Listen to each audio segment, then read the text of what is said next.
Okay, so hi and welcome back to my channel. I haven't posted for a while again, which seems to be normal, but again I'm going to try and get back into it. So this is my January wrap up. I have been reading quite a bit more this month, and I've got some really good ones that I have really enjoyed this month. So I'll start with just one that I picked up from the library called Saving Agnes by Rachel Cusk. Just picked it up because it just drew me in. It was a book about a girl who is in her, I would say, late 20s, and she's just trying to sort of navigate life in London. And the story is basically about her getting a boyfriend and how it doesn't work out and it's all a bit rubbish. And it was another one where the character kind of reminded me of me a bit, just a bit like I could do with a manual to get through life.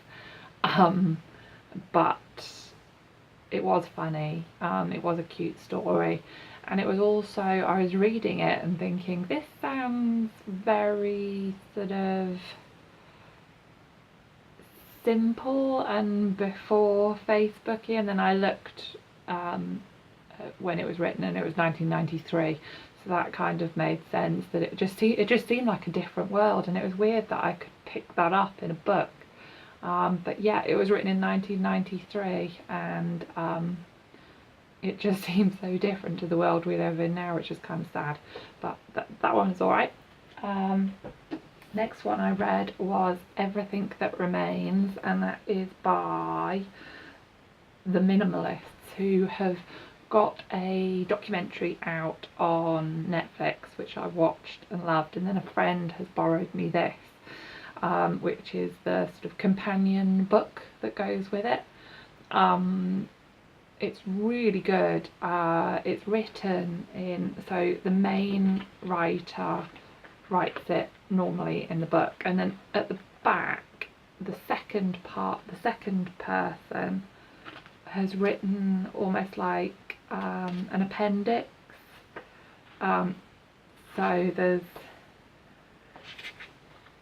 little links in between, so you've just got to kind of jump backwards and forwards. So it's an interesting way of reading it, but it's basically about getting rid of stuff that clutters our lives and just makes life rubbish.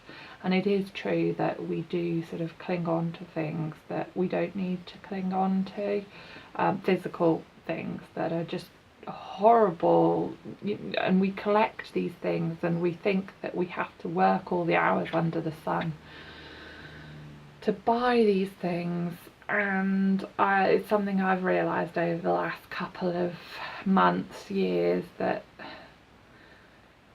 the career and earning loads of money, it doesn't really mean anything in the end.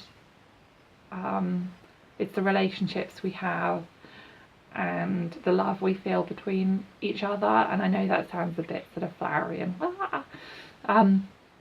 but it's true.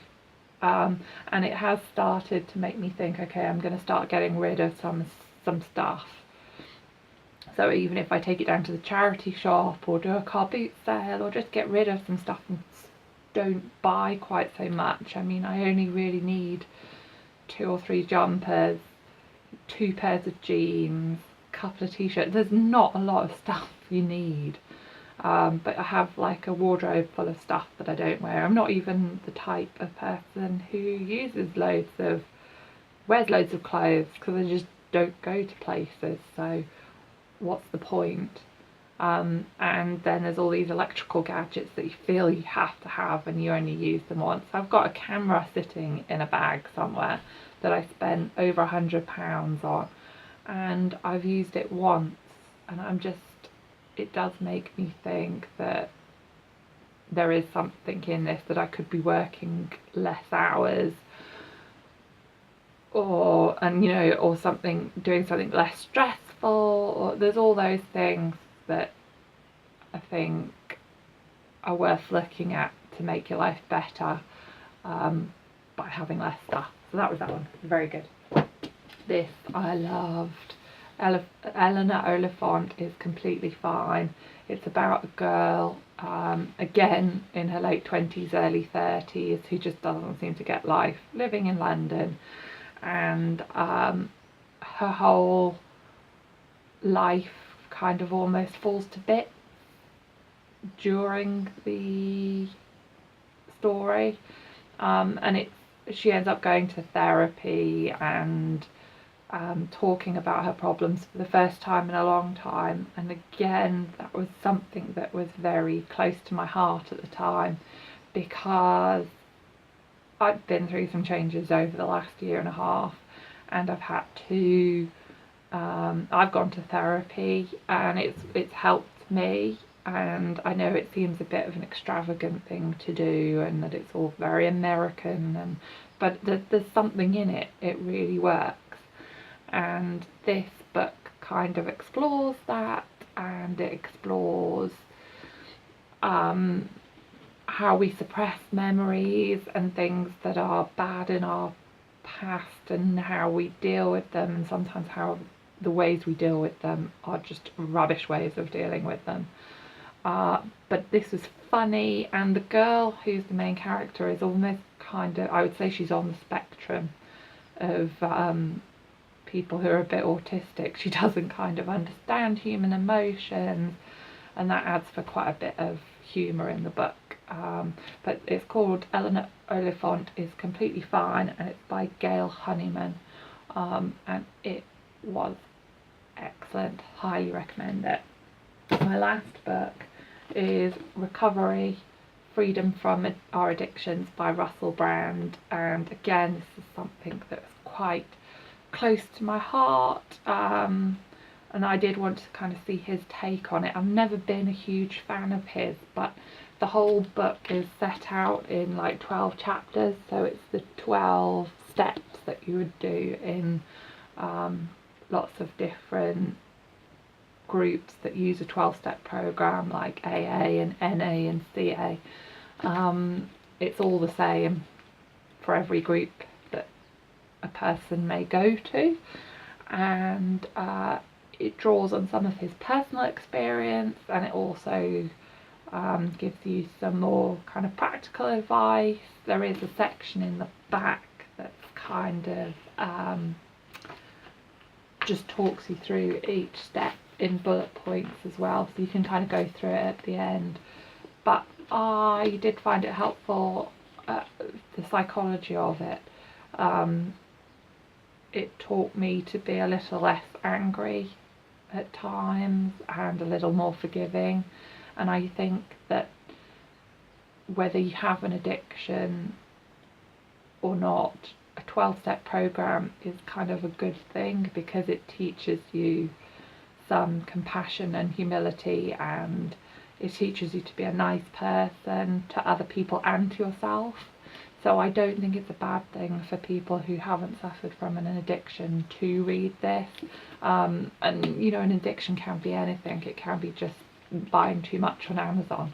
So it's always a good thing to sort of further yourself and make yourself a better person, and I think a 12-step program can do that, whether you're an addict or not. So I do highly recommend this, whether you're addicted or not. And you probably know somebody who's addicted to something anyway. You'll probably know somebody who drinks a bit too much alcohol, and this will give you a bit of an insight into why they might do it and what's lying behind it. And you know, maybe you can like just nicely put it into their hands and just say, maybe you should have a read of this and just see if it makes any sense to you, and maybe you should get a bit of help. But don't force stuff on anyone, because everyone comes around to recovery in their own sweet time. So but yeah, it was really good, and I would like to quite like to go and see him live now, because I've watched a few YouTube videos with him on recently and found him quite funny, because he's sort of calmed down a little bit. So yeah, Russell Brand, Recovery, freedom from our addictions. That's all the books I read in January, so I will probably put up a February to be read video very, very soon. But yeah, I hope you enjoyed that, and I hope that they are some really good recommendations that you might like to try and read yourself. Bye.